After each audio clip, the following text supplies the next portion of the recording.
AC న్యూస్కి స్వాగతం.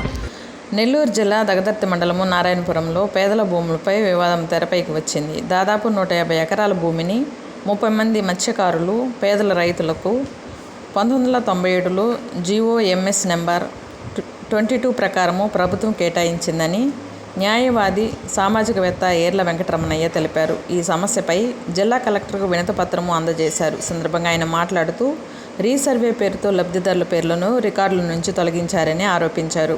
దీంతో బాధితులు హైకోర్టును ఆశ్రయించగా తొలగించిన పేర్లను తిరిగి నమోదు చేయాలని కోర్టు ఆదేశించిందన్నారు. అయినా రెవెన్యూ అధికారులు కాలయాపన చేస్తున్నారని, భూములను ఫారెస్ట్ లేదా రిజర్వ్ ల్యాండ్గా చూపిస్తూ తప్పుడు నివేదికలు ఇచ్చారన్నారు. పేర్లు రికార్డులలో లేకపోవడంతో పేద రైతులు క్రాప్ లోన్లు, రైతు భరోసా వంటి పథకాలకు దూరం అవుతున్నారన్నారు. హైకోర్టు ఆదేశాల మేరకు వెంటనే విచారణ జరిపి రికార్డులు సరిచేసి పేదల భూములను వారికి తిరిగి ఇవ్వాలని డిమాండ్ చేశారు. నా పేరు ఎర్ల వెంకటరమణయ్య, ఎంఏ ఎల్ఎల్బి, న్యాయవాది, సామాజికవేత్త. ఈరోజు నెల్లూరు జిల్లా కలెక్టరేట్లోని ప్రజా సమస్యల పరిష్కార వేదిక కార్యక్రమంలో జాయింట్ కలెక్టర్ మరియు అదనపు మేజిస్ట్రేట్ గౌరవ మొగిలి వెంకటేశ్వర్లు గారికి వినతిపత్రం ఇవ్వడం జరిగింది. గతంలో దగదర్తి మండలం నారాయణపురం పంచాయతీలోని సర్వే నెంబర్ 340 నుంచి 360 వరకు మత్స్యకారులకు జీఓఎంఎస్ నెంబర్ 22 1997 ప్రకారం 1997 ప్రకారం 30 మంది రైతులకు 150 ఎకరాలు మంజూరు చేయడం జరిగింది. ఆ జీవో ప్రకారం గవర్నమెంట్ వారు. అయితే లాస్ట్ గవర్నమెంట్లో రీసర్వేలో ఈ ల్యాండ్స్ అలాట్ చేసిన వాళ్ళందరివి రద్దుపరచడం జరిగింది. బాధితులు గౌరవ హైకోర్టును ఆశ్రయించినప్పుడు ఎవరి పేర్లైతే డిలీట్ చేసేసినారో, తొలగించబడిన వాళ్ళని మళ్ళా అదే ల్యాండ్స్ వాళ్ళ పేర్లు యాడ్ చేయడానికి డైరెక్షన్ కూడా ఇచ్చినది. అప్పుడు బాధితులు అందరూ కూడా మత్స్యకారులు, ల్యాండ్ పూర్ పీపుల్స్ అందరూ కూడా గౌరవ కలెక్టర్ వర్యుల్ని కలిసి రిప్రజెంటేషన్ ఇవ్వడం జరిగింది. కానీ ఇంతవరకు కూడా వాళ్ళ పేర్లు నమోదు కాక అనేక ఇబ్బందులకు గురవుతున్నారు. ఏ గవర్నమెంట్ స్కీమ్స్ నుంచి బెనిఫిట్స్, క్రాప్ లోన్స్ అయితేనేమి, మామూలుగా రైతు బంధు, ఇవన్నీ కూడా గవర్నమెంట్ స్కీమ్స్కి ఇదైపోయేసి ఫైనాన్షియల్గా వెనకబడిపోవడం జరిగింది. అదేవిధంగా తొలగించినటువంటి భూ హక్కుదారుల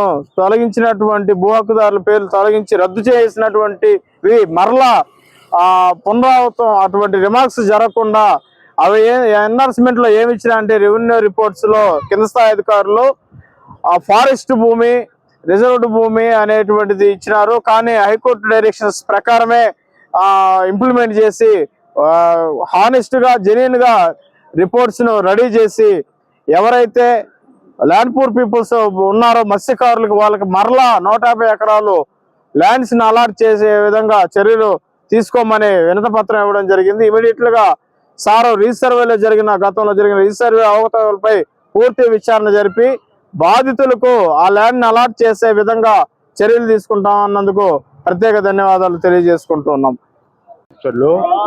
నాకు దగదర్తి మండలం దామవరం పంచాయతీ నారాయణపురంలో 5 ఎకరాలు మంజూరు చేసి 1998లో పట్టా ఇవ్వడం జరిగింది. అదేవిధంగా మత్స్యకారులకు 33 మంది మత్స్యకారులకు తోటి నాకు కూడా, ఎస్సీ క్యాండిడేట్ని, నాకు కూడా ఇవ్వడం జరిగింది. తర్వాత లాస్ట్ ప్రభుత్వం ఈ సర్వేలో మాకు చెప్పకుండా మాది కంప్యూటర్లో అన్ని 1Bలు అడంగలు అన్నీ అప్లై చేసుకొని మేము లోన్లు తీసుకున్నాము. అవన్నీ అప్లై చేసుకొని ఇది లోన్లు తీసుకోమంటే ఇప్పుడు మాకు చెప్పకుండా, మాకు ఏమి ఇన్ఫర్మేషన్ లేకుండా అవి కంప్యూటరైజ్ నుంచి తొలగించడం చేశారు రెవెన్యూ డిపార్ట్మెంట్.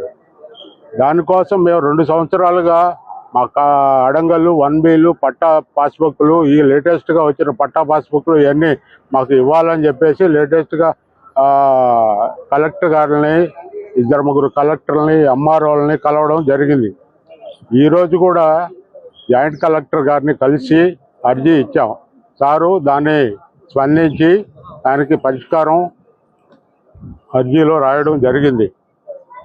లాస్ట్ ఆనంద్ అనే కలెక్టర్ గారు 15 రోజుల్లో దాన్ని ఇంప్లిమెంట్ చేసి దాని రిపోర్ట్స్ అని ఇవ్వమని ఎంఆర్ఓకు లెటర్ రాయడం అవన్నీ జరిగినాయి. ఇవన్నీ ఇంతవరకు జరిగిన ప్రాసెస్ అంతా కూడా ఈరోజు జాయింట్ కలెక్టర్ గారికి ఇవ్వడం జరిగింది. దయచేసి లాస్ట్ ప్రభుత్వంలో జరిగిన తప్పుదాలు సవరించి మా రైతులకు మాకు న్యాయం చేయాలని, మా యొక్క డాక్యుమెంట్స్ భూమి హక్కులు కల్పించాల. 1Bలు కానీ అడంగలు కానీ పట్టా పాస్బుక్లు లేటెస్ట్గా ఇప్పుడు కూటమి ప్రభుత్వం ఇస్తున్న లేటెస్ట్ పాస్బుక్లు మాకు కొత్తవి ఇవ్వవలసిందిగా కోరుకుంటూ మా వినతి. దయచేసి మా రాజకీయ నాయకులు టీడీపీ కూటమి ప్రభుత్వం స్పందించి మాకు న్యాయం చేయాలని కోరుకుంటున్నాం.